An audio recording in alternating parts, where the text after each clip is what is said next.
Hello, and welcome to the Kathleen Spracklin podcast. I am a woman on a mission to gather a cadre of writers, thinkers, and teachers who are transforming the world, one character at a time. And it all starts with one thing, a deep understanding of human motivation, why people do what they do, and the forces that drive them. To gain that understanding, I am mining the intersection of psychology, theology, and philosophy to make you a better writer. This is episode 84, Humility versus Fear of Magnificence. Now here's an interesting pair of character traits to take a look at. Humility versus magnificence. Almost seem like polar opposites in a way, don't they? Yet humility is a balance trait. And so humility is about being able to live successfully within yourself. And in particular, when you narrow it down a little bit more, it's part of the self-assessment subgroup where it's about examining yourself and coming to a correct understanding of yourself. And in particular, your gift, one's giftedness for our character or for ourselves, understanding which things are just part of the makeup that we were handed and that we are neither to be boastful of nor to regard as being an impossible set of circumstances to be dumped in. It's simply what is.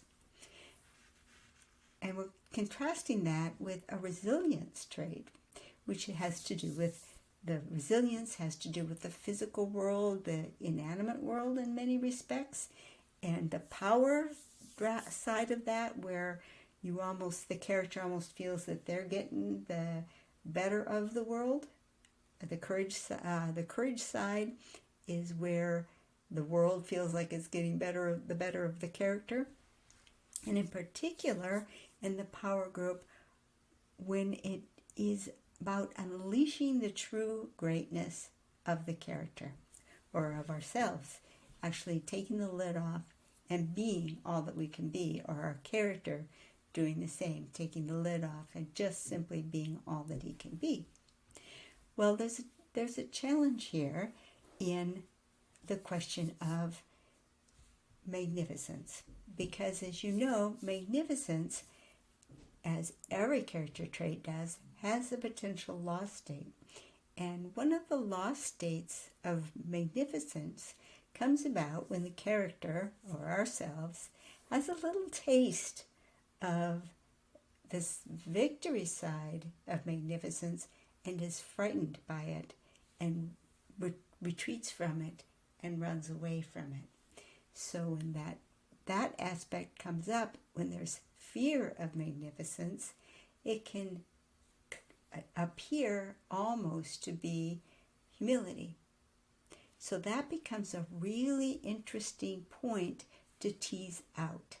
And it gives you a possibility of creating a character who has a lot of very, very interesting dynamics going on. Because if you have a character who's frightened of magnificence, that probably means that the character has had a taste of it and knows that he's capable of it. So if he knows that he's capable of it, then to retreat into humility is actually being unaware of one's giftedness. So you might be tempted to say that, well, the victory side of humility is feeling humble, isn't it? No. The victory side of humility is accurately gauging one's giftedness, being aware of the full extent of one's giftedness, and not getting pumped up over it when something good has been given to you, but simply saying, okay, then in that case, here I am. What must I do in response to that giftedness? So you see that if there is a fear of magnificence going on for your character, that is also a failure state of humility because the character is not coming to a proper awareness of his own giftedness.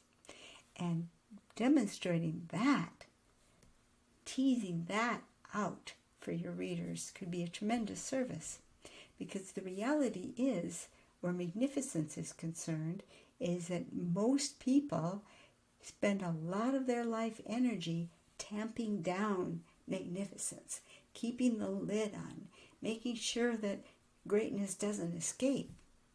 And the strange thing about it is that there's a balance of energy pushing down, trying to keep magnificence under wraps, as there is energy coming up, wanting to just bubble up into whatever greatness that we were called to be.